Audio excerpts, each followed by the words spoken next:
In the nation's three most populous states, things are going from bad to worse. I don't think history is to look back forgivingly upon the United States and Americans for going down this road. California, Florida, and Texas breaking records for new cases in a single day.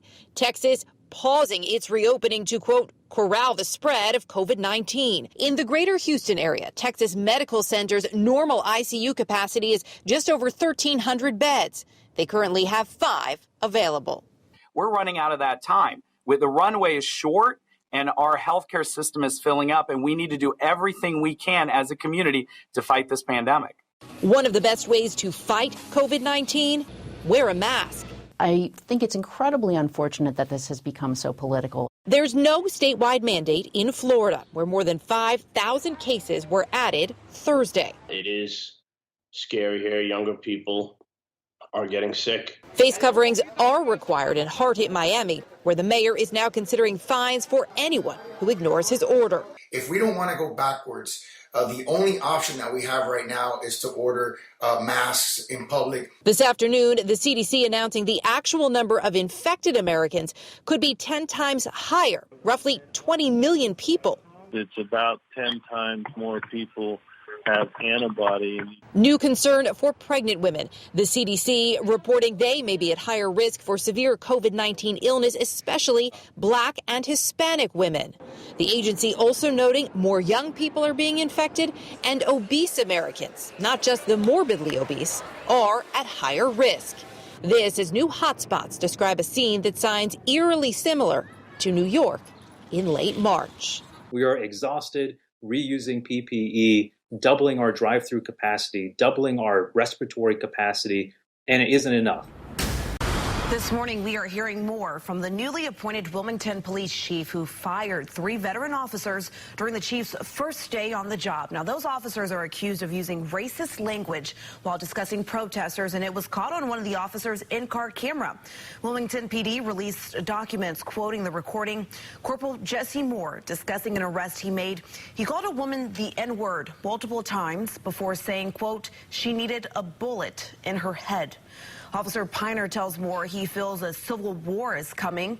Wilmington City Council voted unanimously to release the officers' personnel files. The department is also working to keep them from being hired in law enforcement elsewhere. CBS's David Begnaud interviewed Chief Williams. Do you think you need more people who are Black to be on your force? I would say yes. We also need more females to be on our force. But the color of a person's skin is not going to determine the color of their heart. You have white officers that are good officers. You have white officers that are bad officers. You have Black officers that are good officers. And you also have Black officers that are bad officers. So the color of their heart is more important to me than the color of their skin. You can watch the rest of that interview on CBS this morning. That starts at 7 o'clock right here on CBS 17 after our morning newscast.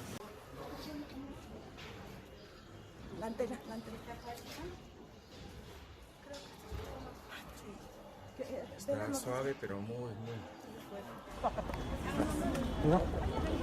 No manches, se está abriendo bien cabrón.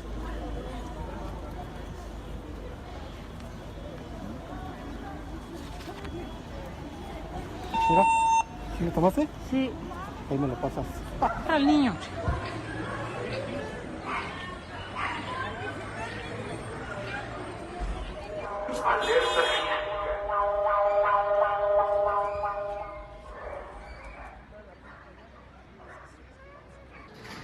Y acabamos de llegar a los departamentos de lo mismo. Sí.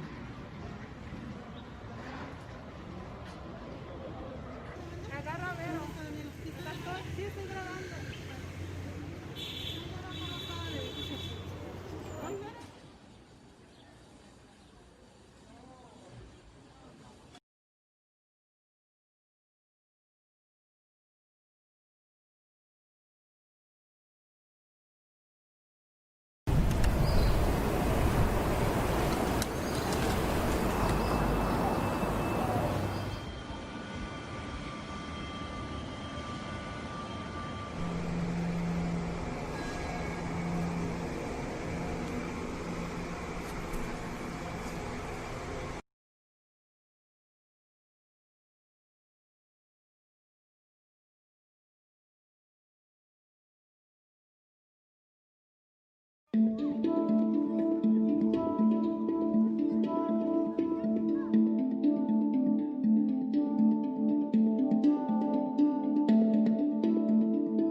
20 июня 2020 года на станции Верхоянск была отмечена температура воздуха плюс 38 градусов.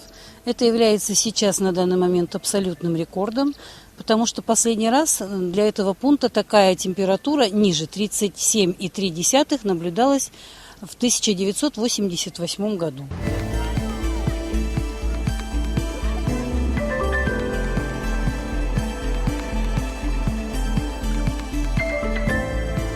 Обычно в июле начинали, сейчас вот июнь еще не закончился, а уже жарко.